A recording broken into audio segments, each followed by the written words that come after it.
एक समय की बात है, एक जंगल में बहुत तरह तरह के जानवर रहते थे। वो बहुत खुशी खुशी रहते थे, लेकिन इनकी खुशी कुछ दिन की ही थी, क्योंकि जंगल में एक शेर नया आया, एक बहुत ही खतरनाक और भूखा।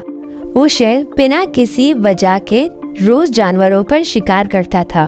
हैरान बंदर लोमड़ी सब उसके डर से कांप रहे थे। दिन ब दिन शेर की भूख बढ़ती ही जा रही थी। सारे जानवर परेशान थे। उन सब ने सोचा अगर ऐसा ही चलता रहा तो एक दिन हम सब खत्म हो जाएंगे। सब ने मिलकर सलाह ली और शेर के पास गए। उन्होंने कहा, शेर को हम रोज एक नया जानवर तुम्हारे पास भेज देंगे कि तुम शिकार ना कर सको। शेर घमंड में भरा और कहा, चलो ठीक है। शेर ने कहा, अगर रोज मेरा खाना वक्त पे नहीं आया तो एक दिन में सारे जंगल को खत्म कर दूंगा। अब हर रोज एक जानवर जाता था अपनी जान देने के लिए। एक दिन खरगोश की बारी आई। वो छोटा था लेकिन बहुत ज्यादा समझदार था।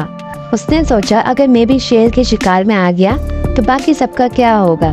मुझे कुछ ऐसा करना होगा जिससे सबकी जान बच जाए। तो उसने एक चाल सोची। वो शेर के पास जानबूझ करके लेट गया। शेर के पास पहुंचा तो शेर गुस्से में गरज पड़ा, इतनी देर लगा दी, मैं तुम्हें जिंदा नहीं छोड़ूंगा। खरगोश ने बिना घबराए कहा, रास्ते में एक नया शेर मिल गया था। उसने रोक दिया और कहा कि मैं जंगल का असली राजा हूँ। मैं तो किसी तरह बचकर आया हूँ, तुम सिर्फ तुम्हारे लिए। ये सुनकर शेर गुस्से में आ गया और कहा, मुझे उस बदतमीज शेर से मिलवाओ जो मेरी ताकत के आगे आ गया। खरगोश उसे एक साफ नदी के पास ले गया। वो कुएं का पानी बिल्कुल साफ था, उसमें सब नजर आ रहा था। खरगोश ने कहा, यही वो शेर है जो आते वक्त मुझे धमकी दे रहा था कि मैं ही असली शेर हूँ। शेर ने बिना सोचे कुएं की तरफ देखा। उसे अपना रिफ्लेक्शन दिखाई दिया, लेकिन शेर समझा कि वो दूसरा शेर है और उसने जोर से गरजा और कुएं में छलांग लगा दी और वो मर गया। खरगोश चुपचाप वापस जंगल आया और सबको बताया कि अब जंगल आजाद है।